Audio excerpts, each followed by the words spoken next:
builder's log. Today's builder's log, we're going to be talking some things out.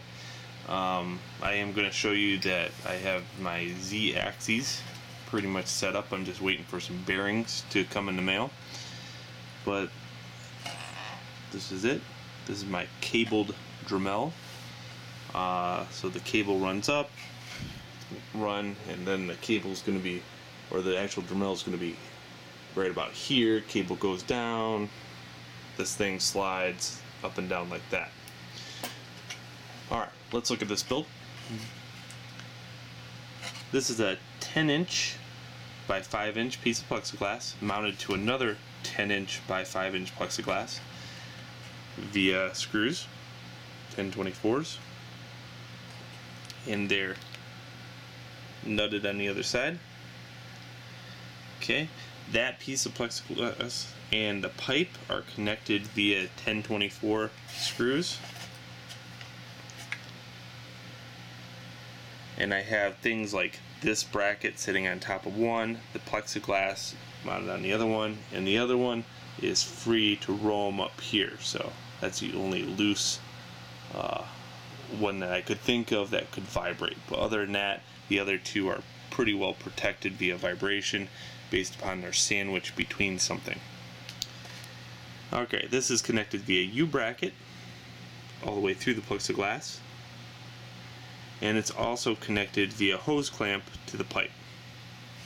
Again, I don't want this to rock back and forth or forth and back, so X or Y, because I'm going to be carving circuit boards with this at first, and then we're going to look at maybe carving wood and other harder substances. But for right now, I know I want accuracy.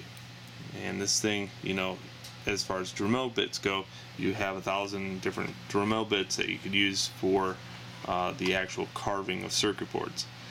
This one is just put there to keep this from bending at all. It's kind of a secondary backup.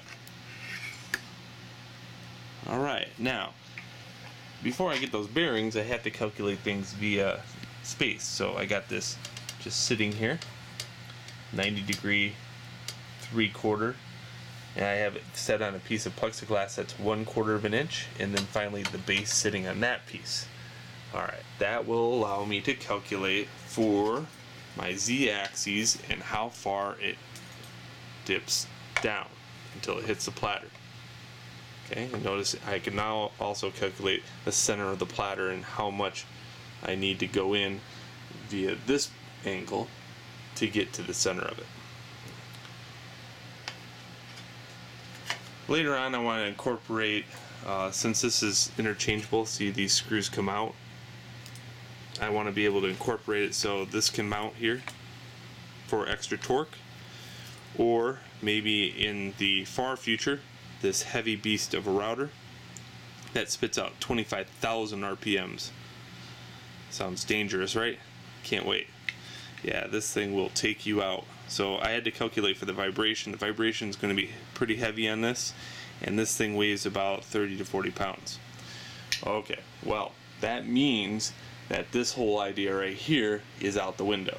So this would drift. If it vibrates, it'll drift, and then this whole carriage drifts down.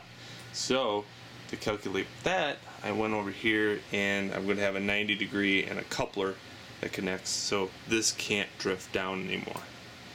This is connected via T and a 90-degree. So that's a little bit of a change of the build of the frame.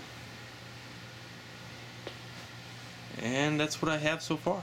So that's my builder's log for this episode.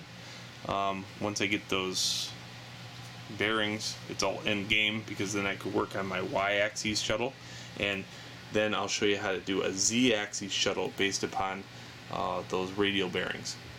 I also have linear bearings coming just in case for a backup plan, and we'll see how those work. Alright, this is it. Enjoy.